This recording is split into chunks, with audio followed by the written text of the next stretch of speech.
contains spoilers. Recommend watching after completing, Stormy seas and lost which is what we did. What is it? She's dreamt of this before. It's coming. What is it? Is it? They say dreams are visions of our memories, thoughts, and fears, as seen by our inner eye.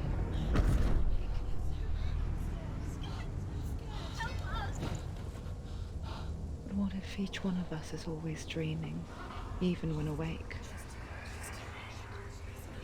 And we only see what our inner eye creates for us. Is this what hell is? A world shaped by Senua's nightmares. Maybe that's why people fear seeing the world through her eyes. Yes, she's scared. Because if you believe that Senua's reality is twisted, you must accept that yours might be too.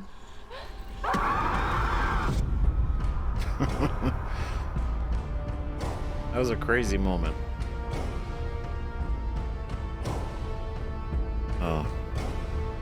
Hellblade Senua's Sacrifice is a video game about Senua, a Celtic warrior on a vision quest into Viking territory. But what sets our hero Senua apart is that she suffers from severe psychotic mental illness.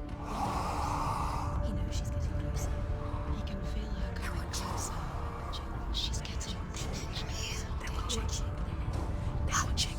The original idea for Hellblade was to create a classic hero's journey, a journey of suffering, but one where the fantasy world is not another planet or alternate universe, but a world that is constructed in Senua's mind. But to do so would mean putting psychotic mental illness at the center of the experience, a subject that is still considered taboo, and a challenge that was both terrifying and exciting in equal measure. In Hellblade, the starting point was a newly discovered Celtic goddess called Senuna in Ashwell, Hertfordshire. When first discovered, her name was thought to be Senua, a name which I liked and kept. I wondered if Senua might have been a Celtic warrior like Boudica who stood up to the Romans. While the Romans had conquered all of Europe, there was a group of Celts up in the furthest reaches of the Roman Empire that could not be conquered, the Picts. And so the Romans built a wall, called Hadrian's Wall, that spans across Britain from sea to sea to keep the Pictish barbarians at bay. The Picts were known for their war paint, painted on with woad, and their matted hair clumped with lime. And so Senua would be a barbarian Pict in this image. What's your name? Very cool. Senua, I haven't seen you before. I don't leave home much. Oh, Zeno's daughter. I have to go. Wait. Orkney is off the coast of Scotland and was inhabited by the Picts, steeped in history and mystery, and so I made Orkney Senua's home and set the stage for a crisis. In the late 8th century, the first Vikings landed on the Orkney Islands. The population of the Picts crashed thereafter, replaced by the Norsemen of the 9th century. Were they wiped out? We don't know for sure, but it would seem likely given the reputation of the Vikings. The Northmen's brutality is legendary. High-ranking leaders and chieftains of the tribes they conquered were often offered as sacrifice to their gods. The most brutal of these sacrifices was known as the Blood Eagle. I imagine Senua as a young female warrior who returns home from exile to find her partner, Dillion, brutally sacrificed to a Norse god by these hellish warriors from a faraway land. I imagine the horror of this moment and how it would have dragged her deep into mental torment. Yep. Same. No!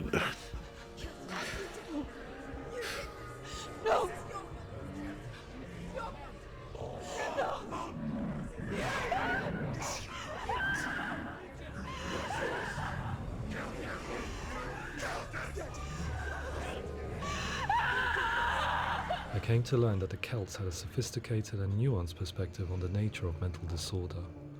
One term they used was gelt. A gelt is a man or woman who has been driven mad by a curse, battle trauma, or grief. The gelt would take to a life in the woods in search of penance, punishment, and purgation. And so Senua became a Gelt, cursed by darkness, looking for redemption in the wilds. Very Another interesting. word the Celts used in reference to mental disorders was truth, meaning fool, or liar, one who utters the words of God. They tell of the mad sinner who flees battle into exile and takes on a beastly nature, growing feathers on his body. The character called Truth in Hellblade is based on a little-known person called Findan, an 8th century Irish Celt who was captured and enslaved by the Vikings, but eventually escaped to Orkney where he became a monk. I will tell you my stories of hell, if I may walk with you. Upon meeting Senua, it would be his stories that fuel her quest deep into their world of gods. The Northmen say the world will come to an end. The sun will grow black, the earth will sink into the sea, the stars will disappear, fire and water will meet, flames will play against the sky, the heavens and earth and all the world will be burned, all the gods will be dead, and the warriors of Valhalla and people everywhere. Senua, prepare yourself for Ragnarok, for it is nigh. So the stage was set for a new adventure, a journey into the Norse underworld called Hell, a vision quest fueled by madness and myth, a fantasy that was created by Senua's own mind, and one that we would experience through her eyes. This is your mission. This is your quest. There is nothing else left. To So make cool. a game about a warrior with psychotic mental illness as its central theme was fraught with danger. Mental illness such as psychosis is still taboo and rarely acknowledged in a century of cinema, never mind the new medium of games. Where it does feature, it often conflates psychosis and psychopathy associated with a lack of empathy.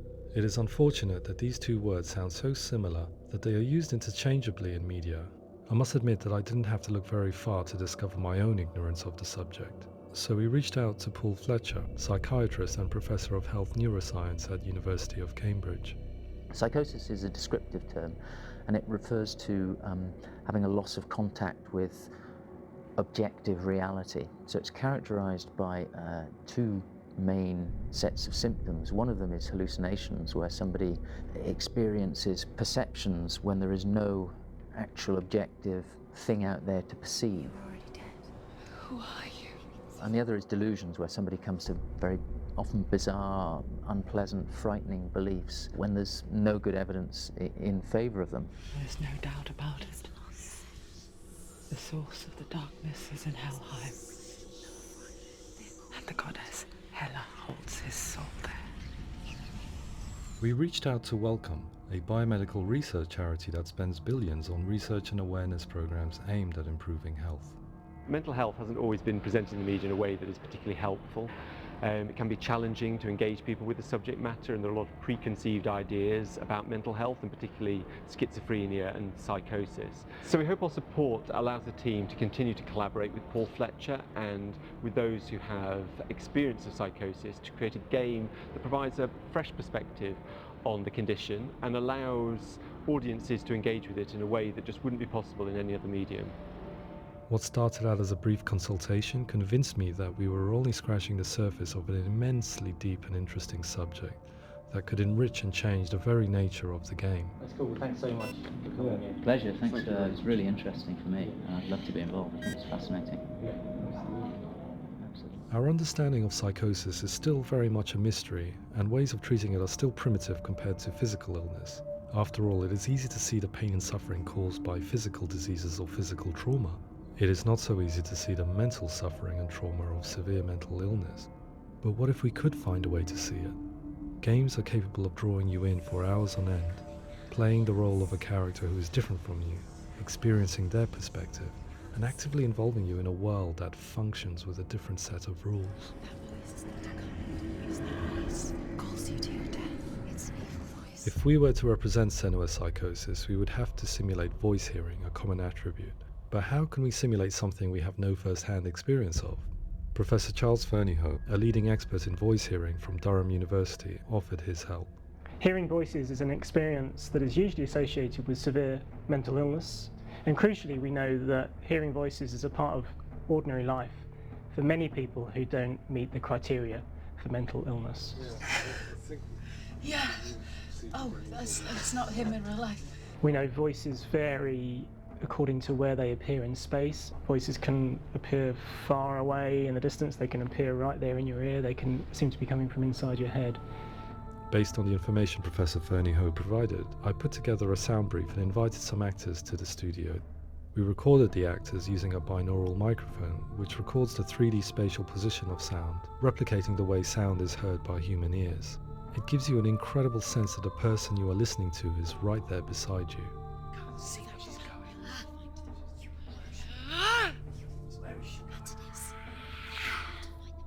Rachel Waddingham from the Voice Collective came to our studio with 2 young voice hearers to speak to our team. We talked at length about their experiences and they listened to our tests, giving us feedback on how we could improve on it. Everyone hates her. She's cursed. It's very hard to represent what this experience is like, partly because it's such a personal, intense, emotional experience.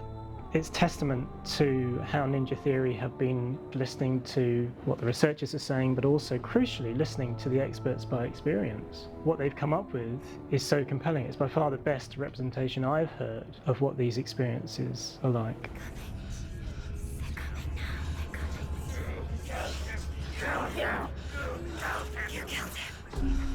Other common attributes of psychosis are visions and flashbacks. We met with Recovery College East, who work with and care for people recovering from severe mental disorders. A group of service users gave us their first-hand account of what they experience. Sometimes when the visions or what we're seeing is too much, we become small until eventually we practice don't see anything. The people we spoke to, the stories they told, were fascinating, harrowing and mind-boggling. The reality of what people experienced was vivid, far exceeding what I could possibly have imagined. We went away itching to represent some of these visions and flashbacks in the game. Hands will know my heart is so, love is so far away. Don't you know how I wanna feel deeper? I could never know how you grow. Everything is in bits, like a photograph that's torn and put together again. If you move, it's frightening.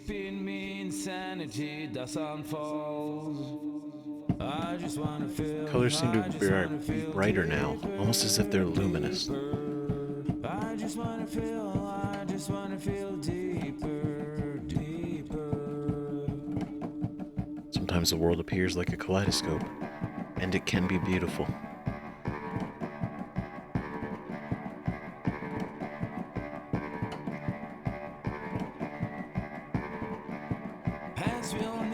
When I move quickly, it's a strain on me. Things go too quick for my mind. They get blurred.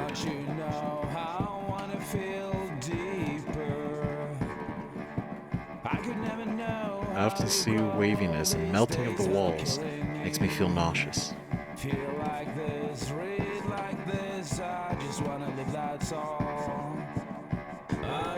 At times there is nothing to hold on to. I goes blank and everything gets switched off. I just wanna feel deeper, deeper.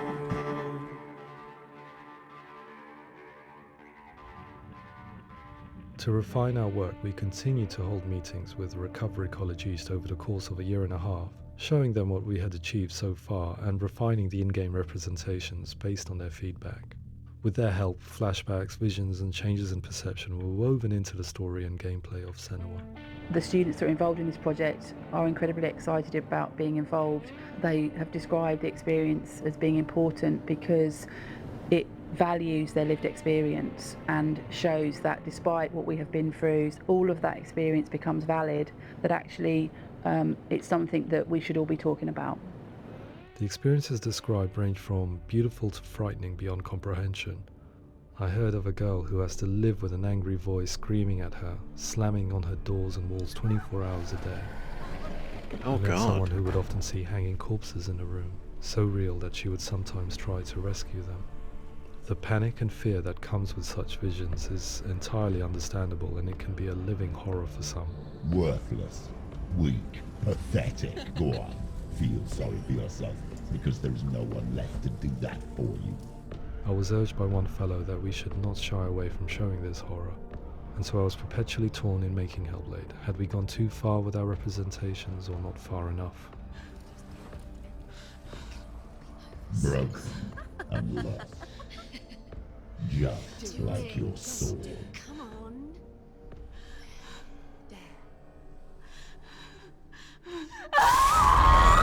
In some ways, voice hearing and visions were the low-hanging fruit, so to speak. There's another aspect of psychosis that is much harder to explain, but one that I think video games are uniquely able to represent, which are often called delusions. People begin to see patterns in the world. They begin to link things that most people wouldn't link.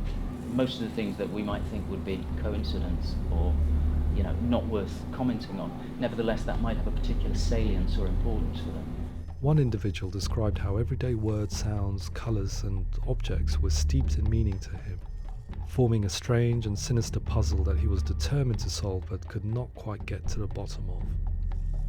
It's not just brain dysfunction. It's not like the system shut down. It's actually an incredibly creative process. The person creates a world populated with voices and phantasms and terrors, and they're completely immersed in it. They believe in it. We often invite people into the studio to play the game. In one of our playtests, they played through much of the game, making associations between runes, secret messages, and the threat of darkness that stalked them. There are many things that happen in the world of Hellblade that make perfect sense within the context of Senua's mind. The dark rot that's killing her slowly from within, the secret runes of the gods that block her path to Helheim, and strange associations that exist in the game to confuse you. To complete Senua's quest, you have to internalize and accept the logic and meaning behind these things to progress. Afterwards they said that they didn't see much evidence of mental illness in the game. People with delusions of all sorts would argue the same thing, that they are not aware of their experience being abnormal in any way. I need this sword. It's important. Representing perception changes and thinking patterns within Hellblade gives us a set of symptoms common in psychosis. But people with lived experience were keen to emphasize another point, that it is wrong to define a person by their symptoms. Quite often, the illness comes not from the symptoms, but from the stigma, isolation and mistreatment that comes about from the rest of society. They say that I'm cursed. What if they're right? I needed someone to portray Senua, someone who could believably internalize her suffering.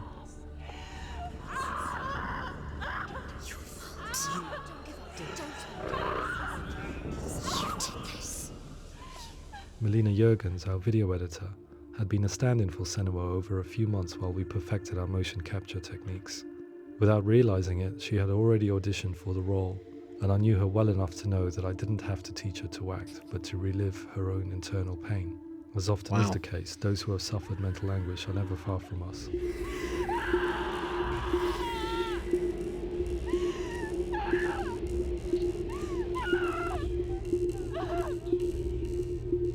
My hope is that by creating a compelling and aspirational character in Senua who feels very much real, albeit in a fantasy setting, we can provide a lens into her reality, a different one to yours, and this is where storytelling comes into play. I imagined her life based on common threads in real people's lives. She was always prone to psychosis as a child. Her mother Galina also heard voices and had visions, so perhaps there was a genetic aspect. Or perhaps it was cultural, as she lived within a world without science, of gods and a superstition, as exemplified by her druid father Zimbal. Psychosis developed in her late teens to early 20s and was exacerbated by stigma and isolation at the hands of the clansmen and her father. This darkness. It's spreading. I can see that completely. The trauma of seeing her lover Dillian sacrificed tips her over the edge, making her remodel her reality around a concept that connects everything: the darkness. So the question is, what Senua experiences real? Can only be answered by saying, yes, it is real. It is her reality. All of her suffering will have been for nothing. It's just a matter of time. Towards the end of the project, service users and professionals that had collaborated with us were invited to see the near-final game. It was a chance to see if the game had reflected their views or if it had misrepresented them. For me, being involved in especially developing Senua's character has been really important, and being able to bring in my perspective and what I see and what I hear, and having that built into the game has been a real privilege. It's gritty and it's meaty, and there are some tough subjects in there that are being tackled with honesty.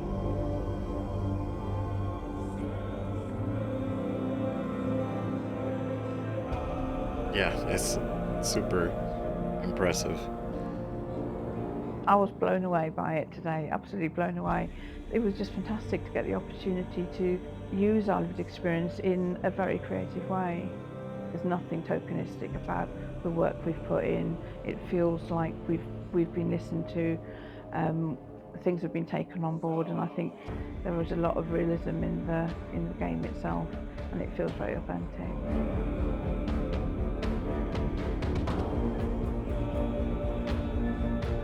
Hellblade will give people a good experience of what it's like to hear voices and have those experiences.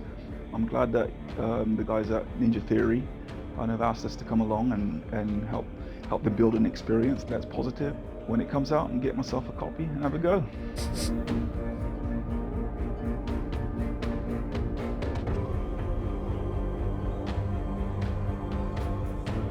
It's wild. I think all the way through I was really inspired by how the conversations have translated into the game in a way that I think I didn't imagine was possible. So wonderful, really wonderful.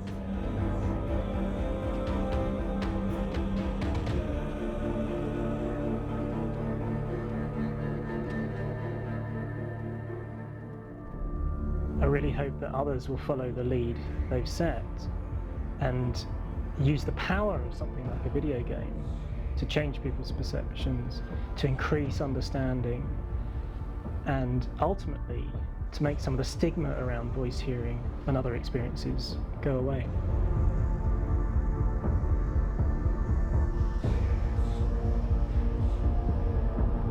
For me, it was really exciting to see something that I explore scientifically being represented so beautifully in a character who's trying to penetrate the mysteries of the environment in which they've been placed, with all of this strange uncertainty and noise and conflicting information that they're getting. I'm very excited by this way of trying to represent mental illness, because I think it actually might be offering us insights that we wouldn't get from pure scientific explorations, and actually giving us quite an empathic view of what it might be like.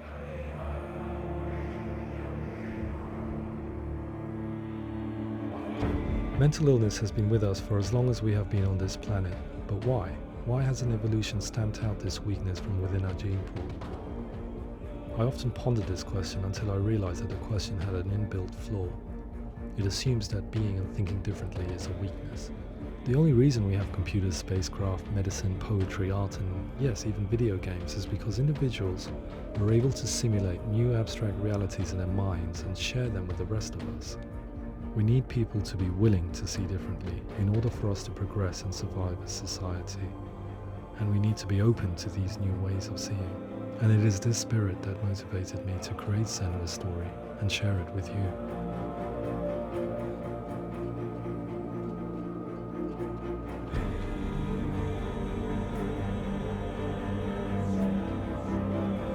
Oh yeah.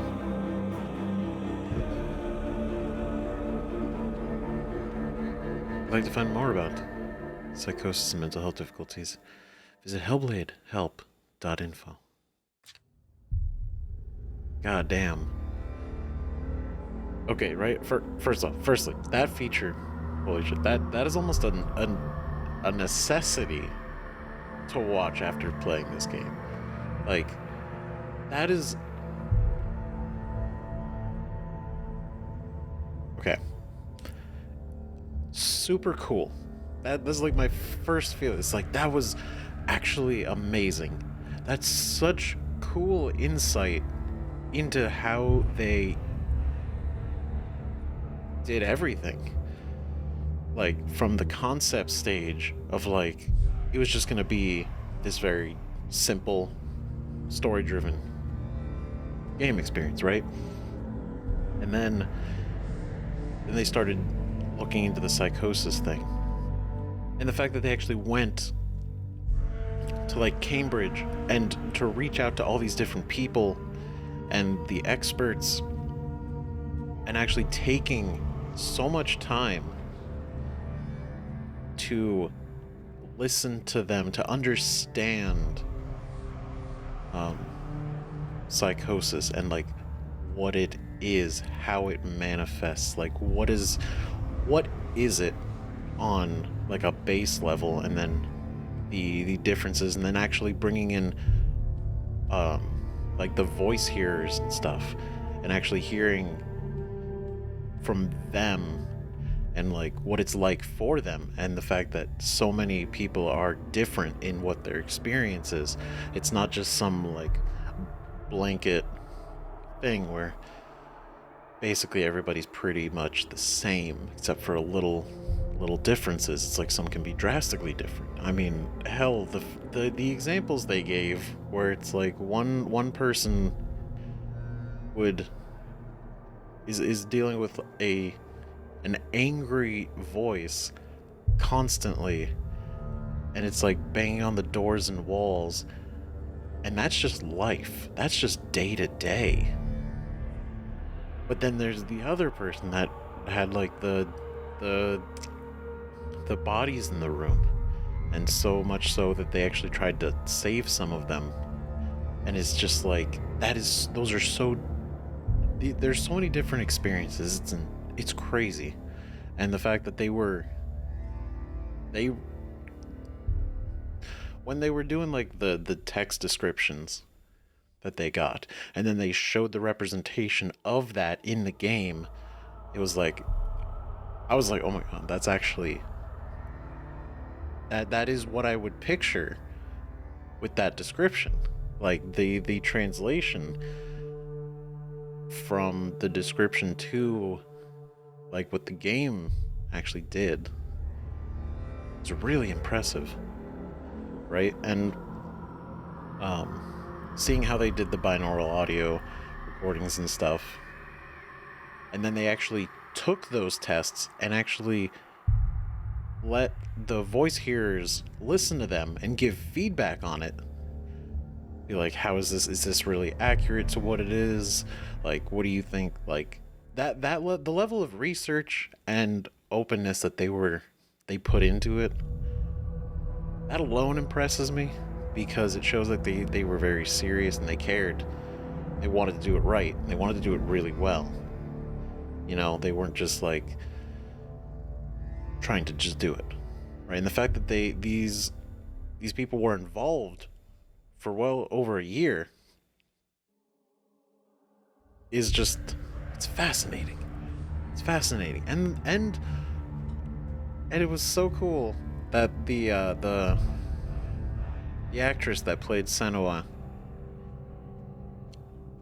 like was unknowingly auditioning for the role, being told she's like a stand-in, but they were just like, nah, she's perfect. But she didn't know that, but she was just giving the best she could, you know, and so genuine. It's just, it's so cool. That's so cool to see how this development actually went, right? And all the steps that they took and the time that they took, right? And I mean, hell, even at the end, bringing everybody back in, and then they all get to see the final product, right? And see how it all of their stories and advice and feedback was taken into account, and how it finally ended up at the end of it all. It's just so cool, right? And the fact that they were even impressed. They were like, that, yeah, right? It's so rad. And I love the fact that they used and I could tell kind of when we first met Druth in the game, that they used the live action recordings. They kind of did like the sort of like slightly off focus look, slightly off focus camera, but it gave such depth. It was cool. It was really cool. And It's just the Druth expressions in the feature were just really funny to me. Like he seems like such a guy, right? Such a character. And what a voice that dude has too. Like, I was thinking about it the other day. I'm like, I could just listen to this dude tell stories for hours. Great. Oh God, that was awesome. That was genuinely really cool. And honestly, not enough games do featurettes like that. And also not enough games explore this kind of, this topic. There are some, but this was like a gold standard level of commitment to doing it. And yeah, I could talk about it all day. It's just so cool. That was like genuinely such a cool thing, seeing the everything behind the scenes, I guess, right? It's so cool. It's so cool. So definitely want to know your guys' thoughts in the comments about not just the game, but about the featurette. What did you think, right? If this is the first time you're seeing it, or if you've seen it already. I'm sure a lot of you have. I know some of you have, for sure. I mean, that's why you recommended it, right? So, just curious. And now, I gotta go find the trailers for Hellblade 2. Because, oh man, it's not out yet. But now I'm even more ready.